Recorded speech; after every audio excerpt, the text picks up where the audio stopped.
La série médicale italienne Doc revient ce mercredi soir sur TF1 pour une saison 2 inédite, qui va voir les médecins de l'équipe du docteur Andrea Fanti faire face à de nouveaux challenges afin de sauver le service de médecine interne. Après avoir diffusé depuis la fin du mois de janvier la saison 17, puis le début de la saison 18 de Grey's Anatomy, TF1 continue dans le registre des séries médicales en proposant à partir de ce mercredi 1er juin à 21h10 la saison 2 de Doc, une fiction italienne événement qui bat tous les records aussi bien en France que dans son pays d'origine. Lors de sa diffusion sur TF1 en janvier 2021, la série était parvenue à rassembler plus de 4 millions de téléspectateurs, devenant ainsi la deuxième série étrangère la plus regardée à la télévision française en 2021, derrière Meurtre au paradis.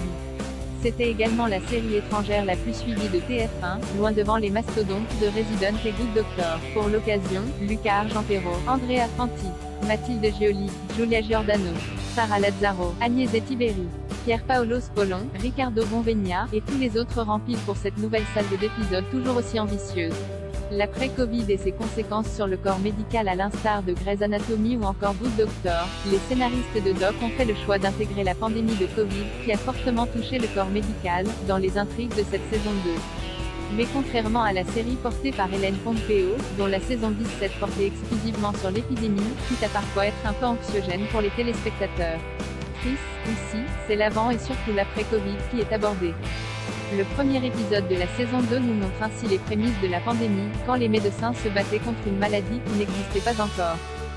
Et, dès le deuxième épisode, un bond dans le temps s'opère afin de nous transporter dans un monde où la pandémie est désormais maîtrisée. Un moyen habile pour les scénaristes d'exposer les effets qu'ont eu la pandémie sur le corps médical, qui doit désormais faire face à du stress post-traumatique, mais aussi au deuil de leurs proches et de leurs collègues.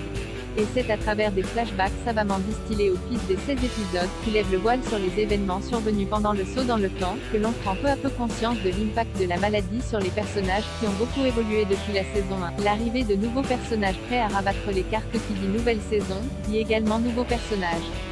Si la quasi-totalité du casting de la saison 1 revient dans cette saison 2, de nouveaux médecins vont également faire leur arrivée et donner du fil à retordre à l'équipe du docteur Fanti. La première à rejoindre le casting est Alice Arcuri, qui incarne la docteure Cecilia Tedeschi, une médecin spécialisée dans les maladies infectieuses qui va tenter de prendre la place d'Andrea à la tête du service. Si dans le travail elle est sa rivale, il se pourrait bien que les deux anciens amis, qui se sont connus à la fac, décident de raviver la femme. Le deuxième médecin à faire son entrée est le docteur Edoardo Valenti, joué par Marco Rossetti. Il va tenter au fil des épisodes de se faire une place dans l'équipe soudée du docteur Fanti, mais son caractère rigoureux et austère, à la limite de l'autisme, promet d'apporter du piment aux intrigues médicales. Peut-être que ce nouvel arrivant fera chavirer le cœur de certains médecins. De nouveaux enjeux. Si la saison 1 tournait principalement autour du docteur Andrea Fanti et de sa capacité à reprendre la médecine après son accident qui lui a fait perdre la mémoire, cette saison 2 explore de nouveaux enjeux, maintenant que les doutes sur les capacités intellectuelles d'Andrea ont été levés. C'est désormais le service de médecine interne qui est en grand danger, l'administration ayant pour projet de le fermer afin de le transformer en service d'infectiologie. Andrea va donc tout tenter pour le sauver, quitte même à risquer sa carrière. Va-t-il y arriver? Réponse dans cette saison 2. Autre enjeu de taille, la santé physique et surtout psychologique des différents docteurs. Entre crise d'angoisse, refus de faire le deuil ou encore désir de changer de carrière, l'épidémie de Covid a affecté de manière profonde les médecins du service. Andrea va donc devoir recréer une unité afin d'assurer les meilleurs soins possibles à ses patients, mais aussi sauver le service de médecine interne. Retrouvez la saison 2 de Doc tous les mercredis à partir de 21h10 sur TF1.